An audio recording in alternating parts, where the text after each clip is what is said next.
नमस्कार दोस्तों, आपके मेरे चैनल में बहुत बहुत स्वागत है। यह कहानी इंडिया के उत्तरी राज्य उत्तर प्रदेश के वाराणसी के पास बलिया की है। वह रात मेरे जीवन की सबसे भयानक रात थी। मैं स्वयं इन सब चीज़ों को झेल चुका था जो मैं आपको बताने जा रहा हूँ। मेरे एक दोस्त की बहन की शादी थी जो मेरे घर के पास रहती थी। मेरे घर से सटे हुए दो और घर भी थे और एक बड़ा लाल घर था। मैं उस लाल घर को कैसे नज़रअंदाज कर सकता हूँ। उसका चित्रण आज भी मेरी आँखों में बिल्कुल साफ साफ है, जैसे कि 20 साल पहले की बात है। मैं एक टीनेजर था, उस समय 10th क्लास में था। मेरे दोस्त, जिसका नाम सोनू था, उसकी बहन की शादी हो रही थी। उनका नाम मीरा था। यह रेड हाउस को कुछ दिनों के लिए सोनू के पिताजी किराए पर लिए हुए थे। लड़के के परिवार वालों को शादी की ठहराने के लिए लिए थे। उत्तरी भारत में शादी की रस्म रात भर चलती है। रेड हाउस 3 मंजिल का था और यह पिछले 15-16 वर्षों से बंद पड़ा था। मैं कुछ मिठाइयाँ लाने के लिए इसकी पहली मंजिल पर बनी एक रूम में गया।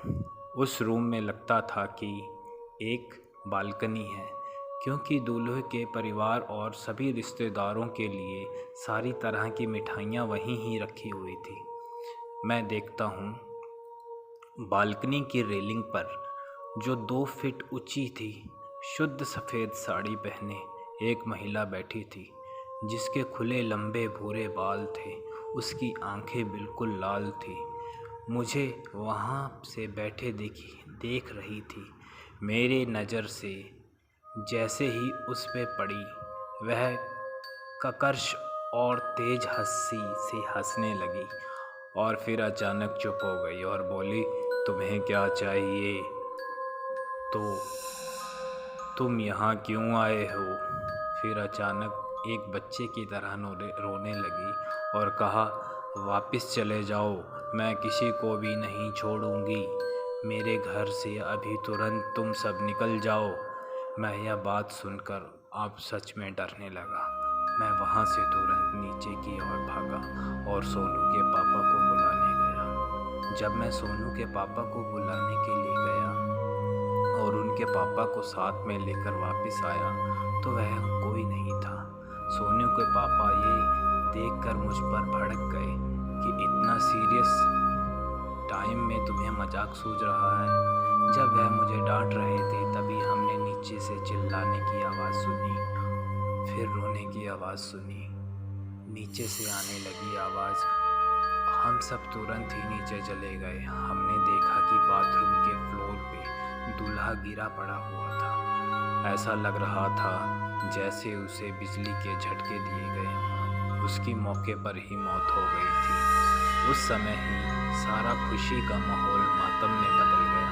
जहाँ डोली उठनी थी, वहाँ अर्थी उठ रही थी। वहाँ उस लाल घर में दूल्हे के साथ क्या हुआ था, ये कोई नहीं जान पाया। तुरंत लोगों ने फैसला किया कि इस जगह में एक बुरी आत्मा है। उसी रात सभी ने वहाँ पर घर खाली कर दिया और लाल घर को बंद कर दिया। फिर कभी कोई भी व्यक्ति उस लाल घर के अंदर नहीं गया।